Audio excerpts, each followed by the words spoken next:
1891 रोजी मध्य प्रदेशातील महू या गावी झाला. त्यांच्या वडिलांचे नाव रामजी तर आईंचे नाव भीमाबाई होते आणि त्यांचे वडील इजिप्तमार्बीर सुभेदार होते आणि त्यांची नेमणूक इंदौर येथे 3 वर्षानंतर 1894 ला त्यांचे वडील रामजी निवृत्त झाले आणि संपूर्ण कुटुंब महाराष्ट्रातील साताऱ्यात स्थानांतर झाले. भीमराव आंबेडकर यांच्या आई वडिलांचे 14वे आणि शेवटचे अपत्य होते. ते आपल्या कुटुंबातील सर्वात लाडके होते.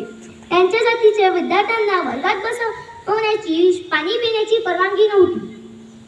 शाळेच्या चपराशी सुट्टीवर असला तर त्या विद्यार्थ्यांना पाणी देण्यास नव्हते. या सर्व अन्यायांना सहन करून देखील बाबासाहेबांनी त्यांचे शिक्षण उच्च विद्यालयात झाले. बाबासाहेबांनी आपले प्राथमिक शिक्षण दापोलीत घेतले. त्यानंतर मुंबईत एल्फ्रेड हायस्कूलला प्रवेश घेतला. अशा पद्धतीने शिक्षण घेणारे ते पहिले दलित ठरले. 1907 ला त्यांनी मॅट्रिकची डिग्री मिळवली. त्यावेळी एक दीक्षा समारोह देखील आयोजित करण्यात आला. या कार्यक्रमात भीमराव आंबेडकरांच्या प्रतिभेत प्रभावित होऊन श्री कृष्णाजी अर्जुन केळकर या शिक्षकांनी त्यांना स्वतः लिहिलेले बुद्ध दरिद्र हे पुस्तक भेट स्वरूपात दिले. पुढे बंडोजी नरेंद्र